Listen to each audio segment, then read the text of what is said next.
Hey, how's it going? Today I'm going to put this Toyota Camry transmission that can hold 1,000 horsepower onto my KL-V6. I've actually got a lot to do. I have to put on my throw-out bearing, the clutch fork, and then I have to install my adapter plate to my engine, and then I can bolt it all on. But what I want to do, I think I want to make a bracket on here so I can use my engine crane and actually not struggle like crazy because this tranny actually weighs like a lot. So I don't want to wreck my back. So I'm going to probably make an adapter on this tranny so I can easily get it in and out. I can probably just use one of the bolt holes and then make a hook kind of deal. So I can just literally creep it underneath, slide it on with no major screwing around. So I'm gonna start out by getting the clutch fork on, the bearing, and the adapter plate, and we'll go from there.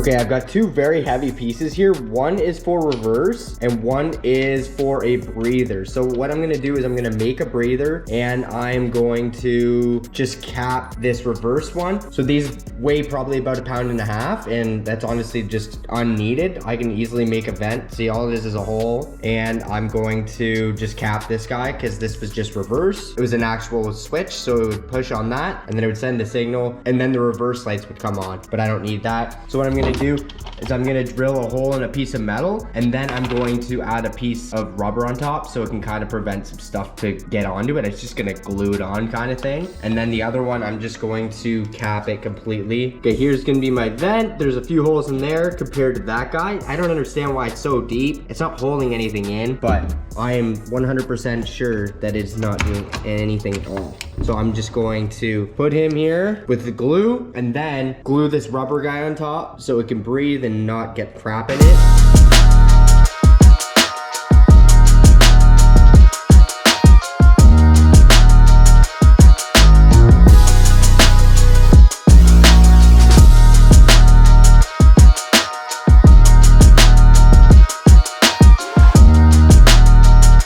All right, those are on and they're light. So now what I'm gonna do is I'm going to make a hole in a piece of metal that I can bolt to the tranny, that I can hook to the actual engine crane. So I can lift it up with the engine crane, and I want to be able to move it because I don't know where the center of gravity is gonna be, so it picks up level because it's not level right now. I want it to pick up level so I can crane it over here and then slap this guy onto the engine. That's the goal, but I'm gonna see what happens. I still need to put my new clutch in here because it has to be a Camry clutch. So that's gotta go. That's fine, I can do that.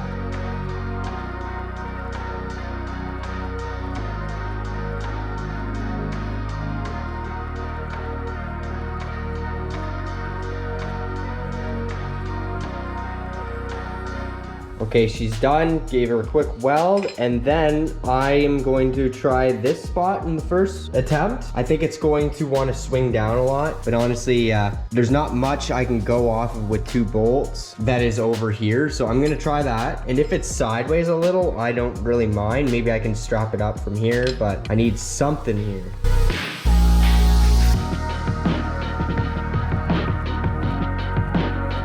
Yo, look at that. So I just tried a couple holes and she's sitting absolutely perfect, and I can have some adjustment. It goes forward and backward, no problem. So I don't have to really hustle like I used to because I'm actually thinking with my brain. So I'm happy about that. I'm not gonna break my back or my hernias or anything like that. I'll get the clutch on and then I can literally put this guy right onto the engine for the first time. First Toyota Camry tranny ever to be on a KL. Right now, let's get it.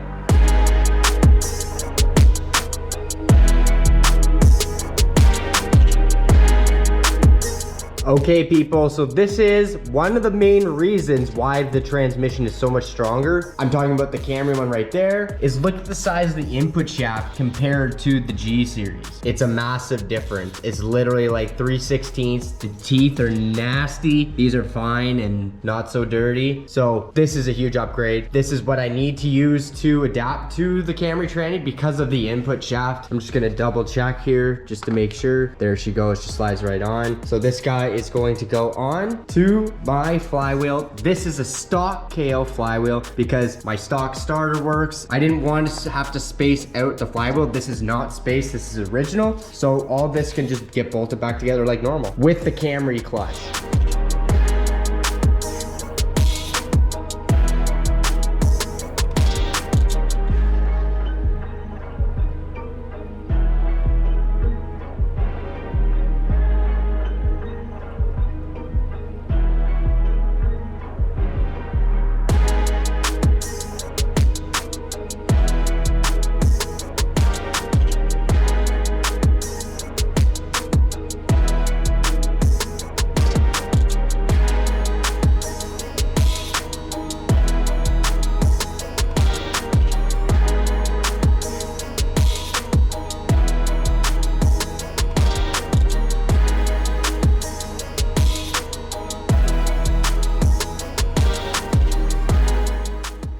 Oh, I just cut myself.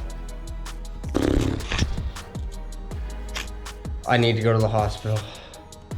Oh man. Ow. When I move my finger, I can see the flesh underneath, like, that doesn't move. The skin moves on top of it. Ah, it's gross. Oh, I'm such an idiot. I need to put the guard on. Well, just got stitched up, went to the hospitality, and actually visited my fiance because she works there. So I'm like, hey, I need stitches. Anyways, that sucked. I was like straight up almost fainting on the floor. Like I had to call my mom, like, yo, mom, come get me. I'm like passing out. Yeah, it's a really deep cut. Apparently it's gonna be a black scar because of the grinder. But anyways, let's get back to it. I just got back home, might as well send it. So I think I was grinding bolts. I was grinding bolts so they didn't go through the entire plate, and that's how I cut myself. I wasn't filming it, but I need a bolt for here so I can actually get this dowel in seated. All right, guys, I've got this transmission on. It's bolted. I had to make some custom length bolts, so I just had to cut them with the grinder, and that's actually how I wrecked my hand. But I finished the job. Same day I got my finger messed up and I had to go to the hospital. So anyways, I'm just keeping on rolling with it. There's only so much time in your life, so you just gotta go. I put 2 quarts of oil in it, and what I want to do is I want to turn it over and make sure that nothing is binding. The engine spins freely, the transmission spins freely.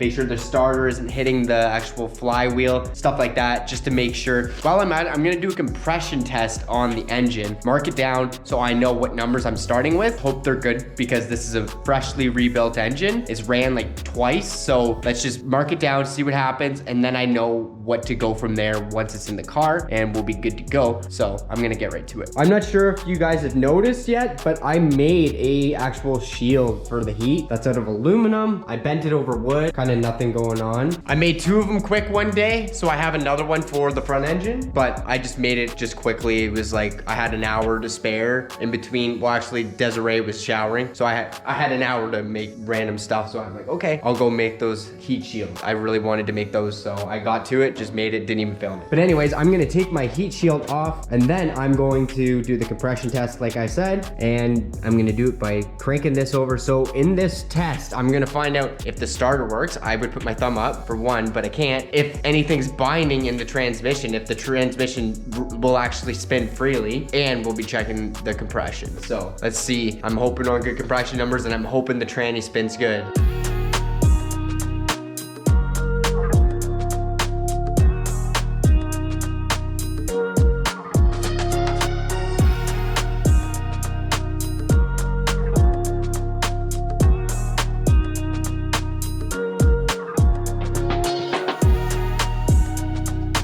All right, homies, I've got power to the starter, ground to the starter, and I'm going to crank her over. No plugs are in it, so I'm gonna get some oil pressure first. And in the tranny, I'm gonna get some tranny fluid washing around there. Let's hope it actually cranks. If there's a problem with the adapter plate, it will not spin properly, or it'll like spin kind of abruptly. So that's why I took the plugs out, so I can really hear if things are smooth and all that. So I'm just gonna cross the wires here and get this thing cranking.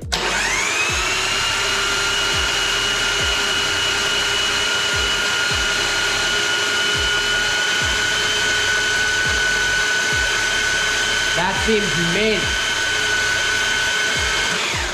So the starter worked, transmission wasn't bound up, and it was smooth. So that is exactly what I want to see. And I want to feel the throw opener.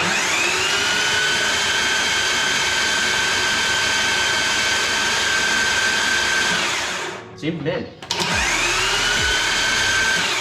Cool. I'll let the starter cool for a second, and then I'm gonna start 1, 2, 3, 4, 5, 6, doing the compression test, and hopefully those numbers are good. I'm just gonna write them all down, and then I got them for the future when I blow it up, and I wanna know what they were before.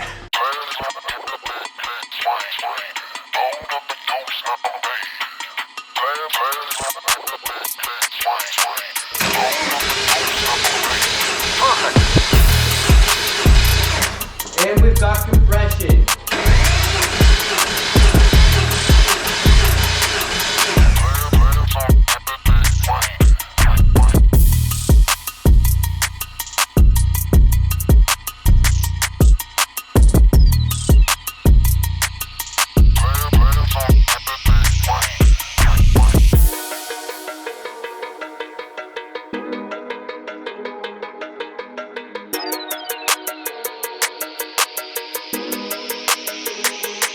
The compression test was good. They were all within 5 PSI, so that is mint. I'm glad to see that. The tranny spun mint. Oh man, things are looking good. I leaked fluid all over the floor here because the pump inside of the tranny was also working. So things are really coming together here. I've got a couple more things to do here, and then I think the engine is gonna be able to go into the car. I know I need to do fuel pressure sensors. I'm gonna put them on my fuel pressure regulators. So they're in here, way in there in the crap, and those I'm going to replace those gauges with an actual sensor that I'm going to run to my ECU so I can log my fuel pressure and make sure that I'm not actually having any dips in the fuel. So that'll be sick. I gotta do that. Gotta do a couple other things, but we're really getting there. It's looking good, good, good, good, good, good. I'm gonna be really meticulous about everything and make sure things are done right. I'm glad I checked the compression, so you never know when you're not gonna have compression. So once you know, you know. All right, guys, like, comment, and subscribe, and we'll see you in the next one.